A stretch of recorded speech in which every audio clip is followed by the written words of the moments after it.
Kembali lagi di Talkation, Talk Education for Action. Nah, kesan di rumah, saat ini saya masih bersama dengan Mas Sandi selaku co-founder dari aplikasi Matras.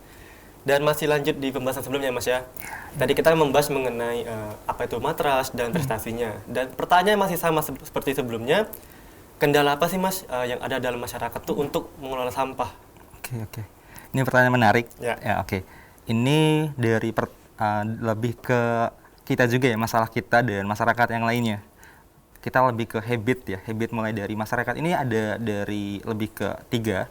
Yang pertama, ada masyarakat yang emang memiliki waktu namun tidak bisa mengelola sampah dengan baik. Oke. Dan yang kedua, ada masyarakat yang emang tidak punya waktu, jadi tidak bisa membuang sampah secara baik. Ya. Betul. Jadi orang yang emang sibuk dan saking sibuknya gitu ya. Jadi nggak ada waktu. Iya, betul. Jadi nggak bisa sampai buang sampah gitu, saking sibuknya. Terus yang ketiga adalah ada orang yang emang sampahnya ini dibakar dan sehingga sampah tersebut maksudnya dibakar itu tidak dikelola dengan baik lah gitu. Berarti hanya sekedar ditumpuk terus dibakar sampai asapnya kemana-mana. Iya, betul. Malah bahaya juga kan buat kita yang lainnya ya. Oke, nah kita kan tadi membahas mengenai permasalahan yang ada di masyarakat, Mas ya. Dan pada akhir tahun 2020 kemarin, tim Matras itu melakukan diseminasi di daerah pesisir Desa Jenuh, Kabupaten Tuban. Benar ya, Mas ya? Betul. Nah, di sana sendiri apa sih, Mas, yang dihadapi oleh masyarakat dan bagaimana tanggapan masyarakat tuh terhadap aplikasi Matras itu? Oke.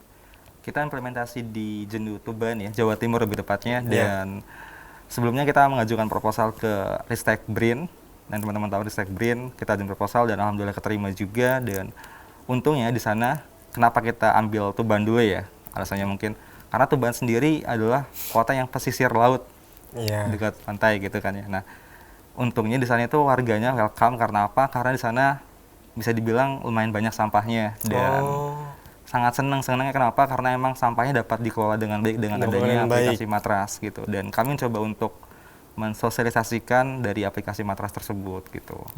Dan untungnya juga kita ada satu yayasan di sana. Oh, ada satu yayasan di sana? Iya, Yayasan Mangrove Center, yang mana yayasan tersebut ikut serta menjadi mitra kami juga. Gitu. Oh, berarti aplikasi Matras dengan yayasan tersebut bekerja sama? Iya, betul. Untuk menanggulangi sampah-sampah yang ada di pesisir ini, Mas? Di Jenuh Tuban. Oke.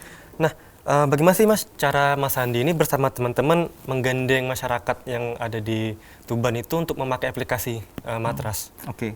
Mungkin gini, agak sedikit sulit juga ya, karena kendalanya adalah nggak cuman kita yang emang umurnya 17 ke 30 mungkin ya, yang udah mahir dengan smartphone gitu.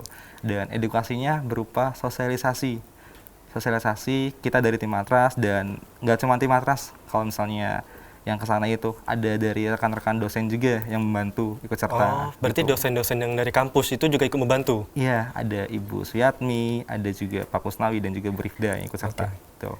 Nah, di sana kami terjun langsung dan dengan mensosialisasikan aplikasi Matras ini. Tapi sebelumnya kita sosialisasi dulu nih tentang gimana caranya mengolah sampah dengan baik gitu. Sebelum ke aplikasi Matrasnya. Sebelum ke aplikasi Matras? Iya, betul. Oke. Nah, dalam mensosialisasikan itu ada kendala nggak sih, Mas? Tentu ada. Boleh diceritakan gitu, Mas, apa? Oke. Kendalanya mungkin ya kita harus sabar yang pertama, karena kan nggak rentang kita aja umurnya gitu ya. Ada yang lebih berumur juga gitu. Jadi emang sosialisasinya lebih sabar juga dan emang butuh ekstra juga. Dan ada kemungkinan juga ada beberapa orang yang mungkin nggak punya smartphone juga di sana. Nah, perlunya edukasi.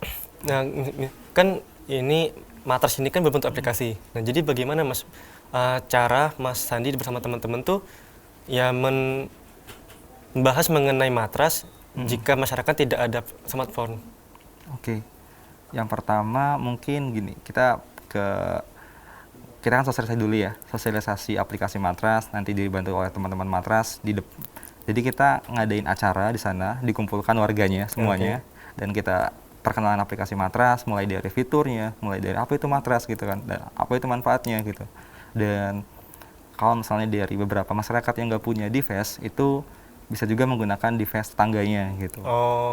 Karena saling membantu berarti ya gitu ya. Pada akhirnya. Pada akhirnya, Mas ya, kenapa sih harus berbentuk aplikasi?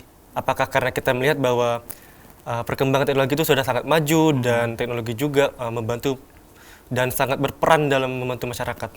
Oke, teknologi. Kalau kita bicara tentang teknologi dan hampir seluruh masyarakat itu udah punya smartwatch sekarang ya. Nggak Iya. mungkin satu orang, lebih dari satu malah ada ya. Iya, banyak malah. Benar. Oke.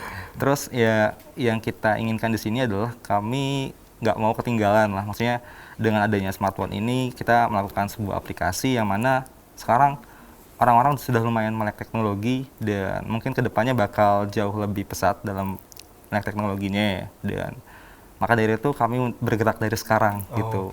Nah, Berarti pada intinya memanfaatkan teknologi dengan baik ya gitu ya Mas. benar.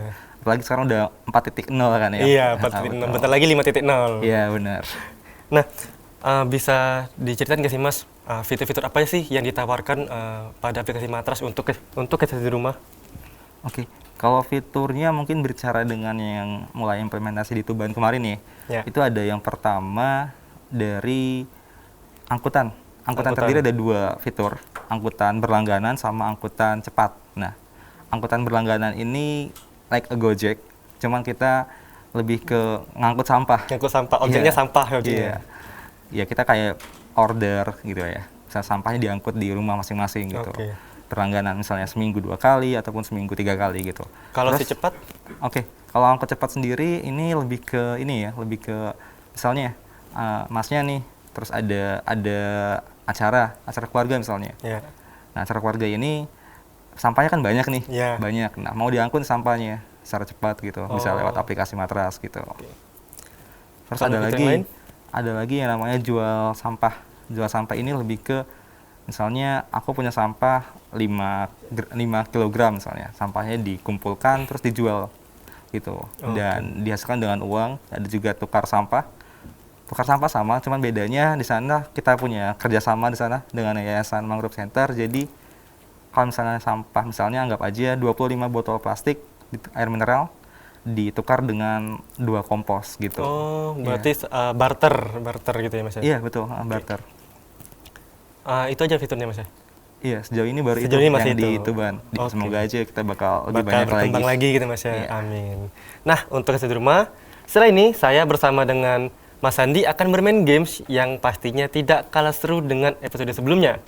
Dan sebelum kita closing, saya ingin mengajak Mas Sandi untuk mengucapkan tagline kita Mas. Oke. Nah, nanti waktu saya mengucapkan Talkation, kita sama-sama ke arah kamera mengucapkan Talking Education for Action. Oke, siap Mas ya? Nah, questioners, penasaran kan gamenya seperti apa? Kasihkan kami terus di Talkation, Talking Education for Action.